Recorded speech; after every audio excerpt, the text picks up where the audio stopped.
매운 음식에 익숙한 우리도 요즘 상상을 초월하는 매운맛에 적응이 잘 안 되지요. 그러다 보니 어느 음식점을 가나 매운 단계를 선택하는 것이 일상이 되어버렸습니다. 일부 음식점은 단계를 높이기 위해서 청양고춧가루를 왕창 넣기도 하겠지만 대부분은 매운맛의 결정체인 정제된 캡사이신을 추가합니다. 경우에 따라서는 캡사이신보다 100배 이상 강력한 레스니페라톡신이라는 물질을 넣기도 합니다. 이름에 위험 물질을 의미하는 톡신이 있으니 오죽이나 맵겠습니까? 그런데 유달리 감각이 발달한 우리나라 사람들은 청양고추를 넣는 것보다 캡사이신을 첨가하는 것이 더 맵다라고 말합니다. 더 나아가서 청양고추로 매운맛을 증가시킨 것이 더 맛있다라고 말하기도 합니다. 청양고추 그 자체를 넣는 경우에는 고추 자체가 가지고 있는 다양한 풍미가 추가되니까 더 맛있다고 할 수 있을 것입니다. 그런데 진짜 정제된 캡사이신을 첨가하는 것이 더 매울까요? 여기에 한 가지 추가적인 전제를 달아보겠습니다. 어떤 방법을 사용하든 동일한 양의 캡사이신을 넣는다고 말이지요. 청양고추가 함유한 캡사이신은 약 1% 정도입니다. 그럼 청양고추 10g에는 0.1g의 캡사이신이 들어있겠지요. 우리의 감각이 말하는 청양고추보다 정제된 캡사이신을 넣은 것이 더 맵다. 이게 사실이 되려면 청양고추 10g보다 정제된 캡사이신 0.1g이 더 매워야 합니다. 이론적으로 매운맛은 캡사이신 함량에 의해서 결정됩니다. 그럼 청양고추 10g이나 캡사이신 0.1g이나 매운 정도는 같아야 하는데 왜 우리의 감각은 다르다고 말하는 것일까요? 우리의 감각이 틀리거나 아니면 우리가 모르는 그 무엇이 있을 것입니다. 그 이유를 들여다보기 전에 먼저 용어 2개만 살펴보겠습니다. 첫 번째는 매운맛의 척도인 스코빌 척도 SHU입니다. 스코빌 척도 SHU는 이 척도를 개발한 윌버 스코빌의 이름을 딴 스코빌 히트 유니트의 약자입니다. 개인마다 매운맛을 느끼는 정도는 천차만별이기 때문에 절대화하기가 매우 어렵습니다. 그래도 이 식품이 어느 정도 매운지를 나타내는 기준이 필요하지요. 1912년에 개발되어서 현재도 우리가 사용하고 있는 이 척도는 인간의 감각이라는 주관적 영역을 객관적으로 표시한 것이라고 할 수 있는데요. 측정 방법이 매우 단순합니다. 일정한 양의 고추를 알코올에 담궈서 녹는 물질만을 추출한 이후에 이 시료를 설탕물로 사람들이 매운맛을 느끼지 못할 때까지 희석한 희석 비율로 표시합니다. 예를 하나 들어보겠습니다. 청양고추의 스코빌 척도는 4000에서 12000 정도입니다. 만약 어떤 청양고추의 스코빌 척도가 4000이라고 하면 청양고추 추출물을 설탕물로 계속 희석해가면서 사람들에게 먹여봤더니 4000배로 희석한 순간에 사람들이 맵지 않다라고 평가를 했다는 것이지요. 지금 보는 그림은 국내 매운맛 라면의 매운 정도를 표시한 그림인데요. 그 기준이 SHU, 스코빌 히트 유니트입니다. 가장 매운 라면이 염라 대왕면인데요. 스코빌 척도가 21,000입니다. 즉 설탕물로 21,000배 희석해야지만 맵지 않다는 것이지요. 두 번째 용어 캡사이신 수용체 TRPV1에 대해서 살펴보겠습니다. 일반적으로 우리가 느낀다고 할 때 그 모든 분자생물학적 기전의 첫 단계는 자극물질 또는 물리적 자극에 관련된 수용체가 반응하는 것입니다. 인체 곳곳에 분포해서 매운맛, 아픔을 인식하게 하는 그 수용체의 이름이 TRPV1입니다. 원래 이름은 매우 긴데요. 그냥 TRPV1 또는 캡사이신 수용체라고 하겠습니다. 이 수용체가 생긴 모양을 보면 세포막 바깥쪽에 위치한 부분과 세포막 사이에 끼어 있는 부분, 그리고 세포질 내에 있는 세 부분으로 구성된 것을 볼 수 있습니다. 조금 세부적으로 보면 세포막 사이에 끼어 있는 부분은 6개의 원통 형태, 도메인이라고 부르는 형태로 구성된 것을 볼 수 있습니다. 그런데 살아있는 세포에서 이 수용체가 이렇게 평면으로 존재하지는 않겠지요. 조금 더 사실에 가깝게 입체적으로 재구성을 해보면 6개의 도메인 중에서 134 도메인이 모여서 포켓, 주머니를 만듭니다. 바로 이 주머니 안에 캡사이신이 끼어 들어갑니다. 이렇게 캡사이신이 결합을 하면 아프다는 신호가 전달되기 시작하는데요. 그 신호 전달의 방법은 양이온의 이동입니다. 즉 캡사이신이 세포막 중간에 끼어들어 수용체에 결합하면서 이를 신호로 세포막 바깥쪽에 있는 양이온들이 대량으로 세포 내로 들어갑니다. 본격적인 신호 전달의 시작이지요. 따라서 캡사이신 수용체는 세포막을 경계로 이온이 이동하는 이온 채널이라는 것을 알 수 있습니다. 사실 이 수용체 TRPV1이 캡사이신에 의해서만 활성화되는 것은 아닙니다. 뜨거움이나 산성, 알코올 등에 의해서도 활성화됩니다. 영어 핫이라는 단어는 매운과 뜨거운의 두 가지 의미를 다 가지고 있습니다. 그런데 공교롭게도 TRPV1도 맵고 뜨거운 것을 다 감지하는 수용체입니다. 뜨겁고 매운 핫이라는 단어가 TRPV1의 특징을 잘 나타내는 절묘한 단어라고 할 수 있을 것입니다. 매운맛의 척도인 SHU와 캡사이신 수용체 TRPV1에 대해서 간략히 살펴보았는데요. 다시 본연의 질문인 청양고추보다 정제된 캡사이신을 추가하는 것이 정말 더 매운가로 돌아가 보겠습니다. 아주 최근인 2025년 5월에 조엘 보처딩 등이 발표한 이 논문에서 그 해답을 찾을 수 있습니다. 연구진은 고추에서 캡사이신이 아닌 그림에서 볼 수 있는 것처럼 다량으로 존재하는 5가지 물질을 분리해냈습니다.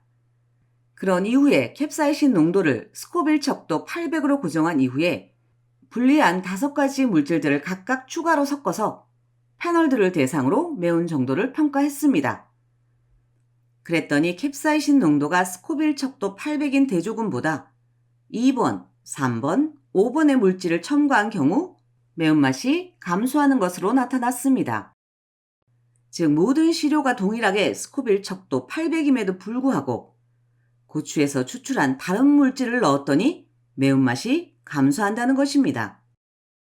매운맛을 억제하는 이 물질들 2번, 3번, 5번은 각각 캡시아노사이드 I, 로세오사이드, 징거 글라이코리피드 A라는 물질입니다. 중요한 것은 고추가 스스로 캡사이신을 만들면서 동시에 캡사이신의 매운맛을 억제하는 이 물질들을 생산한다는 것입니다. 이 논문은 고추 내 다른 물질들이 캡사이신의 매운맛을 억제한다는 최초의 보고인데요. 아직까지 이런 물질들이 어떻게 매운맛을 억제하는지 명확하게 밝혀진 것은 없습니다. 다만 이 물질들이 공통된 구조를 가지고 있기 때문에 TRPV1의 캡사이신이 잘 결합하지 못하게 방해할 것이라는 것은 예측해 볼 수 있습니다. 이 결과를 통해서 캡사이신 농도가 똑같음에도 불구하고 청양고추보다 정제된 캡사이신이 더 맵다 라고 감지한 우리의 감각이 옳았다는 것을 확인할 수 있습니다. 우리의 감각이 틀린 것이 아니라 고추가 다른 물질을 만들어 매운맛을 억제한다는 것을 우리의 감각이 이미 감지하고 있었다는 것이지요. 그런데 한 가지 의문점이 있습니다. 왜 고추라는 식물은 매운맛을 내는 물질과 이를 억제하는 물질을 동시에 만드냐는 것입니다. 진화적으로 약 1억 9천만 년 전 신생대 마이오세의 공통의 조상으로부터 가지와 고추가 분리된 것으로 추정되고 있습니다. 그런데 오직 고추만 매운 캡사이신을 함유하고 있습니다. 그때부터 현재까지 캡사이신은 고추에서 2가지 기능을 해오고 있습니다. 하나는 곰팡이와 박테리아의 감염으로부터 자신을 지키는 방어수단, 항미생물제라는 것입니다. 여름날 온도가 올라가 미생물의 성장이 왕성해지는 시기가 되면 고추가 점점 더 매워집니다. 즉, 더 많은 캡사이신을 만들어서 더 강력하게 미생물로부터 자신을 방어하는 것이지요. 청양고추가 한여름 무더위가 극성을 부리는 시기가 되면 더 매운 약이 오른 청양고추가 되는 이유지요. 이러한 캡사이신의 항미생물 작용 때문에 온도가 높아서 음식물 부패가 빨리 일어나는 지역, 예를 들면 멕시코 등의 남아메리카나 동남아시아 등지에서 오래전부터 음식의 부패 방지 용도로 캡사이신이 포함된 고추를 많이 사용해 오고 있습니다. 또 다른 하나는 자신의 후손을 품고 있는 고추 열매를 동물들이 못 먹게 만드는 수단이었을 것입니다. 먹음직스러운 붉은색이지만 근처에만 가도 매운 냄새가 납니다. 이런 열매를 동물들이 좋아할 리가 없겠지요. 그런데요, 동물이 고추를 먹지 못하는데 어떻게 고추라는 과립 안에 갇힌 고추 씨들이 널리 퍼져서 자손으로 이어질 수 있었을까요? 늘 예외가 있는 법입니다. 지금 보는 사진은 당당히 자연에서 살고 있는 고추를 물고 있는 새입니다. 더불어 지금 보는 영상은 가게 앞에서 겁도 없이 매운 고추를 먹고 있는 앵무새입니다. 얘들은 매운맛을 못 느끼는 것일까요? 2002년 셀 잡지에는 동물에 따라서 매운맛에 대한 민감도가 어떻게 다른지를 측정하는 실험이 게재되었습니다. 앞서 캡사이신 수용체 TRPV1은 캡사이신뿐만이 아니라 낮은 산도, 열에 의해서도 활성화되는 이온 채널이라고 언급하였습니다.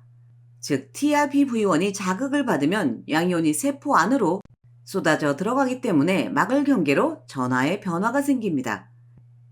따라서 영상에서 보는 것처럼 어떤 자극에 대한 TRPV1의 반응 여부를 전하의 변화로 측정할 수 있습니다. 다시 동물의 매운맛에 대한 민감도를 측정한 이 논문으로 돌아가서 주된 내용을 보면 포유 동물인 쥐는 낮은 산도 pH 4의 자극 그리고 10마이크로몰의 캡사이신에 의해서 전류 변화가 일어납니다. 즉 낮은 산도와 캡사이신에 의해서 TRPV1이 활성화된다는 것이지요. 10마이크로몰 농도의 캡사이신에 의한 자극은 무려 10분이나 지속됩니다. 하지만 닭의 TRPV1은 pH 4에서는 활성화되지만 쥐보다 10배 높은 100마이크로몰의 캡사이신을 처리해도 아무런 변화가 없다는 것을 볼 수 있습니다. 즉 새들이 매운맛을 못 느낀다는 것이지요. 이는 새들이 고춧가루 식물의 주된 번식 매개체였다는 것을 의미합니다. 그런데요, 2014년에 발표된 이 논문에 따르면 꼭 그렇지만도 않다는 것입니다. 앞선 논문에서는 100마이크로몰의 농도를 가지고 실험을 했는데요. 지금 보는 논문에서는 0.3mm몰, 즉 3배 높은 300마이크로몰의 캡사이신을 처리했더니 닭의 TRPV1이 캡사이신에 의해서 활성화된다는 것입니다. 양 논문에서 피크의 방향이 반대인 것은 측정 방법이 다르기 때문입니다. 더불어 두 논문의 실험 조건이 달라서 절대화할 수는 없지만 3배가 높은 300마이크로몰의 캡사이신을 처리했어도 느끼는 강도가 상대적으로 약하고 시간도 2분에 불과하다는 것을 알 수 있습니다. 즉 캡사이신의 농도가 너무나 높으면 새도 매운맛을 느낄 수 있다는 것이지요.